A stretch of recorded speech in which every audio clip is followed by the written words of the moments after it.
2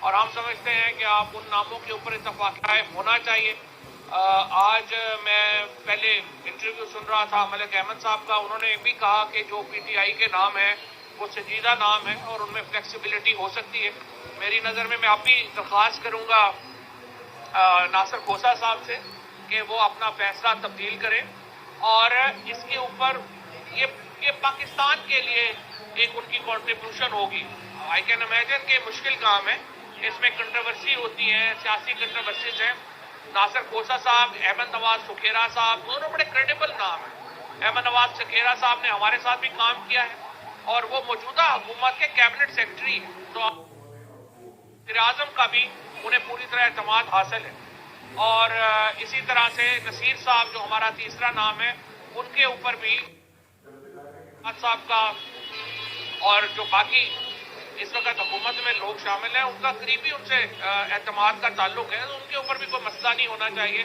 لیکن جو دونوں بیوروکریٹس ہم نے سلیکٹ کیے ہیں، ناصر کھوسہ صاحب اور احمد نواز سکھیرا، پوری بیوروکریسی اور پاکستان کے لوگ جو ہیں وہ یقیناً ان کی انٹیگریٹی کے اوپر، ان کی جو ایک قد ہے پاکستان کی سول سروس کے اندر، اس سے واقف ہیں.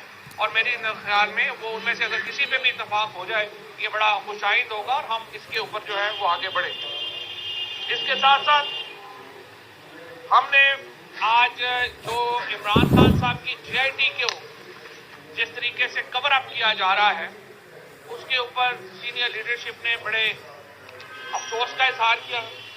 ہم یہ دیکھ رہے ہیں کہ مسلسل پہلے آپ دیکھیں عمران خان کے اوپر حملہ ہوا، 1867 سے یہ قانون ہے کہ جو کمپلیننٹ ہے وہ ایف آئی آر کرواتا ہے. 150 سال کی تاریخ میں پہلے عمران خان اور پھر اعظم سباتی کے لیے یہ قانون تبدیل کر دیا گیا. کمپلیننٹ کو حق نہیں ہے کہ وہ ایف آئی آر کرائے، پولیس خود ایف آئی آر کرانے چلی گئی. اس کے بعد جے آئی ٹی نہیں بننے دے رہے تھے، بڑی مشکل سے جے آئی ٹی بنی. اس کے بعد جے آئی ٹی کے ممبران کو طاقتور حلقوں کی طرف سے پیغامات آئے کہ آپ نے یہ کرنا ہے، یہ نہیں کرنا. جے آئی ٹی والے بیچارے جو ہیں وہ بھاگ گئے. لوگ جے آئی ٹی کا ممبر بننے کو تیار نہیں ہے. یہ اس ملک میں رول آف لا کا حال ہے، یہ اس ملک میں پریشر کا حال ہے. چاہے وہ ارشد شریف کا تحقیقاتی کمیشن ہو، اس کا بھی حال آپ دیکھ ہی رہے ہیں جس طرح کا وہ چل رہا ہے. اور یہ عمران خان کا جو جوائنٹ انویسٹیگیشن ٹیم ہے، اس میں بھی آپ دیکھ لیں. یہ پاکستان میں اسی لیے ہم نے پہلے بھی کہا تھا، ہم پھر یہ سمجھتے ہیں کہ چیف جسٹس صاحب، عمران خان کے اوپر حملہ کوئی ایک عام بات نہیں ہے. اس کے نتیجے میں پاکستان کو شدید نقصان ہوگا. پاکستان کی جو ایک سمجھیے کہ جو ہماری پولیٹیکل ایک ہمارا جو ماحول ہے وہی تباہ و برباد ہو جائے گا. یہ عمران خان جو پاکستان کے انشاءاللہ اگلے وزیر اعظم ہیں، جس طریقے سے ان کو ایلیمنیٹ کرنے کی کوشش کی گئی ہے اس کے اوپر ہم مطمئن نہیں ہیں. اور ہم یہ سمجھتے ہیں کہ جو تفتیش ہو رہی ہے اس کے اوپر ہم مطمئن نہیں ہیں، اور اس میں ضرورت ہے کہ اس کو چیف جسٹس صاحب اس کا نوٹس لیں اور اس کے مطابق جو ہے وہ آگے بڑھا جائے. اچھا، اب ہم نے جو معاملہ ہے اسمبلیوں کا، فیڈرل گورنمنٹ کا، جیسا کہ میں نے آپ کو بتایا ہے کہ 2 اسمبلیاں تحلیل ہو چکی ہیں. اب ہمارا تمام تر فوکس یہ ہے کہ وفاقی حکومت جو ہے وہ اس کو گھر بھیجا جائے. ہماری خواہش یہ ہے کہ وفاقی حکومت ہمارے ساتھ بیٹھے اور ہم جوائنٹلی ایک الیکٹورل فریم ورک طے کریں. پاکستان کی جو معیشت کا کرائسس ہے وہ بہت بڑا ہے، لیکن وہ ڈیل ہو سکتا ہے. ناممکن نہیں ہے پاکستان کی معیشت کو فکس کرنا، لیکن اس کی پہلی شرط یہ ہے کہ پاکستان کے اندر ایک پولیٹیکل سٹیبلٹی ہو، ایک سیاسی استحکام ہو. اگر وہ سیاسی استحکام نہیں ہوگا پاکستان کو معاشی سٹیبلٹی نہیں مل سکتی. لہذا ہم یہ چاہتے ہیں کہ وفاقی حکومت ہمارے ساتھ بیٹھے اور ہم ایک الیکشن کا فریم ورک طے کریں. لیکن اس وقت کی جو صورتحال ہے وہ یہ ہے کہ وفاقی حکومت کے لوگ بضد ہیں کہ وہ الیکشن نہیں کرائیں گے. دوسری طرف صورتحال یہ ہے کہ اسمبلیوں کے اندر ہمارے استعفے منظور نہیں کیے گئے، اور اب بھی تحریک انصاف کی جو پارلیمانی پارٹی ہے ہائی کورٹ کا جو اسلام آباد ہائی کورٹ کا فیصلہ ہے اس کے نتیجے میں اس وقت سب سے بڑی جو اپوزیشن کی جماعت ہے وہ پھر پاکستان تحریک انصاف ہے.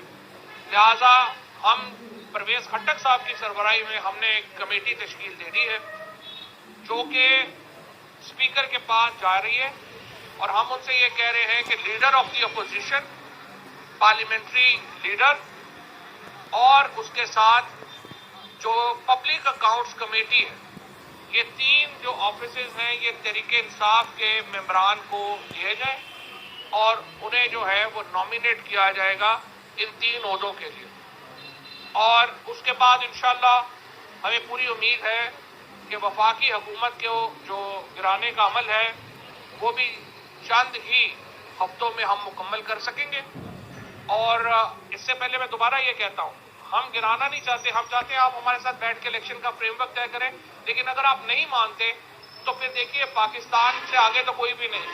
ہمیں پاکستان کے لیے جو ہے انشاءاللہ اس حکومت کو گھر بھیجنا ہوگا اور پاکستان میں الیکشن جو ہیں وہ 90 دنوں سے ایک دن بھی آگے نہیں ہونے چاہیے. ہم الیکشن کمیشن سے مطالبہ یہ کرنا چاہتے ہیں کہ 90 دن تو میکسیمم ٹائم ہے.